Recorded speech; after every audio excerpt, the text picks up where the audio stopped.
আসসালামু আলাইকুম রহমতুল্লাহ। গত কয়েকদিন ধরে শিবিরের কমিটিতে পূজাচেরীর নাম থাকার কারণে অনেক তর্ক বিতর্ক হয়েছে। এটা আসলে মিডিয়ার একটা চাল। মিডিয়া নিজেরাই একটা পোস্টার তৈরি করে সেটা ভাইরাল করেছে। যেহেতু ছাত্র শিবিরকে বিষয়টিতে জড়িয়েছে, এই নিউজটি ব্যাপক পরিমাণ ভাইরাল হবে, অনেক টাকা পয়সা ইনকাম হবে।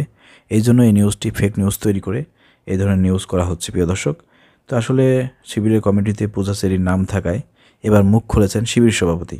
এর আগে মুখ খুলছে নায়িকা আপনার পূজাচেরি। তার পোস্টকে নিয়ে অনেক ব্যবসা হয়েছে, অনেক টাকা পয়সার ইনকাম হয়েছে, অনেক নিউজ হয়েছে। নিউজ মানেই তো ইনকাম। তো এখন আবার শিবিরকে প্রশ্ন করা হয়েছে যে আপনাদের কমিটিতে যে আমরা পূজাচেরিকে দেখলাম, তো আপনাদের মন্তব্য কী এ বিষয়ে? দেখেন শিবিরের সভাপতি কী বলছে, আমি একটু আপনাদেরকে পড়ে শোনাবো। প্রিয় দর্শক, যারা ভিডিওটি ওপেন করেছেন, যেমন শিবিরের ভাইরা যারা আছেন, ইসলামী আন্দোলন কর্মী ভাইরা যারা আছেন, ভিডিওটি শেয়ার করে সবাইকে দেখার সুযোগ করে দেবেন।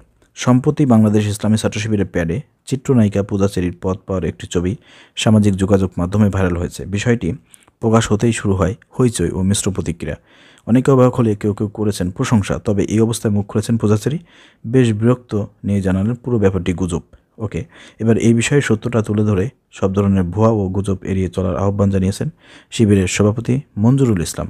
বুধবার 1 ডিসেম্বর নিজের ফেসবুক পেজে এই আহ্বান জানিয়ে তিনি বলেন, মঞ্জুরুল ইসলাম লিখেছেন, যারা ছাত্র শিবিরের আদর্শ এবং গঠনমূলক কাছে পরাজিত তারাই গুজবের আশ্রয় নিয়ে ছাত্র শিবিরকে মোকাবেলা করার চেষ্টা করেছে। তিনি লিখেন, যুগে যুগে সত্য ও ন্যায়ের আন্দোলনকে ক্ষতিগ্রস্ত করতে এরকম মিথ্যা প্রচারণা করেছে বিরোধীরা, কিন্তু তাদের এসব অপকৌশল ঐতিহাসিকভাবে পরাজিত হয়েছে। আমরা সচেতন ছাত্র জনতাকে এসব মিথ্যাচার ও গুজবে বিভ্রান্ত না হওয়ার আহ্বান করছি। এদিকে শিবিরের প্যাডে নিজের নাম দেখে ক্ষোভ প্রকাশ করেছেন অভিনেত্রী পূজাচেরি। মঙ্গলবার 10 ডিসেম্বর রাতে নিজের ভেরিফাইড ফেসবুক পেজে এক পোস্টে পূজাচেরি লিখেছেন, মানুষ এমন অবান্তর পোস্ট করে কেমন করে? আমার বোধগম্য নয়। আমি সাধারণত কোনো রিউমার্স নিয়ে মাথা ঘামাই না। তারকাদের নিয়ে রিউমার্স ছড়াবে, এটাই স্বাভাবিক। মানুষের একটা কৌতূহল থাকা মিডিয়া পার্সন বা তারকাদের নিয়ে, কিন্তু আজকে যে বা যারা এই রিউমার্সটি ছড়িয়েছেন এটা নিয়ে আসলেই কিছু একটা বলা উচিত। তিনি লেখেন, এটা শুধু রিউমার্স পর্যায়ে পর্যন্ত থাকলে কোনো ব্যাপার ছিল না, এখন ধর্মের বিষয় চলে আসছে। এসব করে সব ধর্মকে অপমান করা হচ্ছে।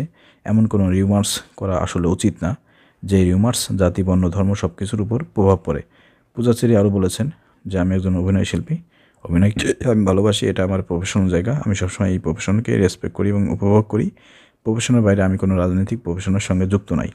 এখানে স্পষ্ট কথা, পূজাচেরিও স্পষ্ট বলে দিয়েছেন যে এটা সম্পূর্ণ গুজব, মিথ্যা। আর শিবির সভাপতি বলেছেন যে এটা হচ্ছে যারা জামাত শিবির বিরোধী আছে তাদের একটা চক্রান্ত। জামাত ইসলামের সাথে শিবিরের সঙ্গে আদর্শিকভাবে মোকাবেলা করতে না পেরে তারা গুজবে ছাত্র শিবিরকে দমন করতে চায়, দমায় রাখতে চায়। কিন্তু মনে রাখতে হবে যে গুজব দিয়ে অপপ্রচার করে ছাত্র শিবিরকে, ইসলামী আন্দোলনকে, বরং জামাত ইসলামকে দমিয়ে রাখা যায় নাই। অতীতেও যায় নাই, বর্তমানেও যাবে না, ভবিষ্যতেও যাবে না। প্রিয় দর্শক, আশা করি শিবিরের মেসেজটা আপনারা বুঝতে পেরেছেন। যদি আপনাদের এই বিষয়ে কোনো মন্তব্য থাকে কমেন্ট করে জানাবেন। ধন্যবাদ। আসসালামু আলাইকুম রহমতুল্লাহ।